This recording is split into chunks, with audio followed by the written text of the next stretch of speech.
Oui, je vous remercie de cette invitation à nouveau.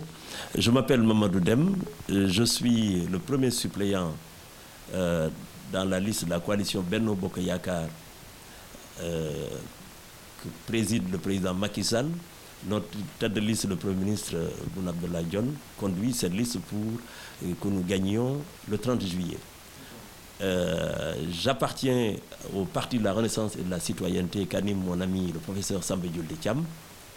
Dans la coalition Benno Bokk Yakaar, nous avons nos amis tête de liste, Demba Sow, Niba Sène et notre ami Amady Gadiaga qui vit en Belgique, puisque nous appartenons à une circonscription électorale qui regroupe aussi ces pays de l'Europe du Nord, de l'Ouest et du Centre.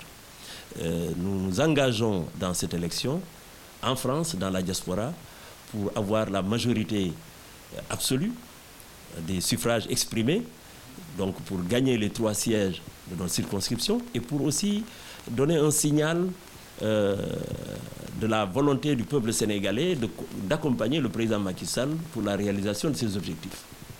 Donc c'est dans cet esprit que nous nous mobilisons, que nous sommes sur le terrain. Il y a un point important que je tiens à dire à cet instant. Les Sénégalais en France se sont inscrits sur les listes électorales. Il y a 50 et quelques mille, donc 40 000 à Paris. Le droit de vote a été acquis par les Sénégalais de la diaspora en 1992 à la réforme électorale. Nous nous sommes battus. Beaucoup de Sénégalais, dont moi et d'autres, nous avons manifesté pour obtenir ce droit, ce principe pour tout le monde. Donc, nous devons, à ces élections, tout faire pour que les Sénégalais puissent aller voter, quel que soit leur vote à cet instant-là, quel que soit leur vote. Parce que si nous n'avons pas un taux important de participation, les Sénégalais du Sénégal vont dire qu'on dépense énormément d'argent, de fonds publics pour l'organisation des élections de la diaspora et qu'il y a peu de participants.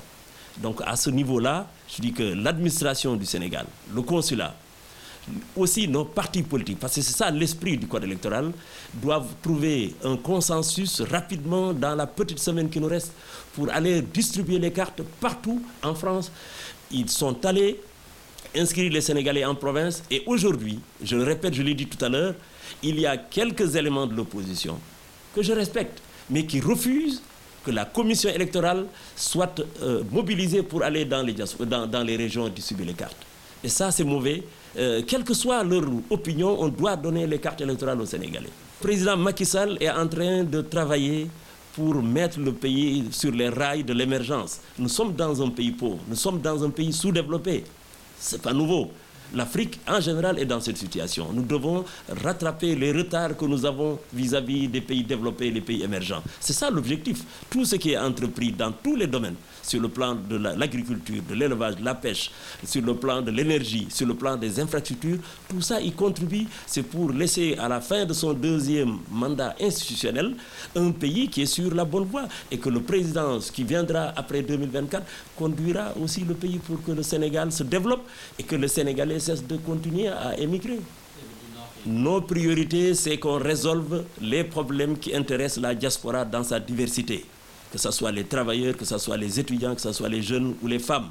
Ça veut dire qu'il y a des problèmes qui relèvent des compétences de la France exclusivement. C'est notre pays, nos députés demain saisiront nos ministres des Affaires étrangères pour que ces questions soient réglées. Il y a des compétences qui relèvent de la responsabilité du Sénégal, à savoir l'accueil des Sénégalais quand ils rentrent dans leur pays d'origine, les problèmes des papiers administratifs, le problème de la réinsertion des Sénégalais qui veulent rentrer, que ce soit les jeunes, que ce soit les diplômés, que ce soit les travailleurs qui veulent rentrer.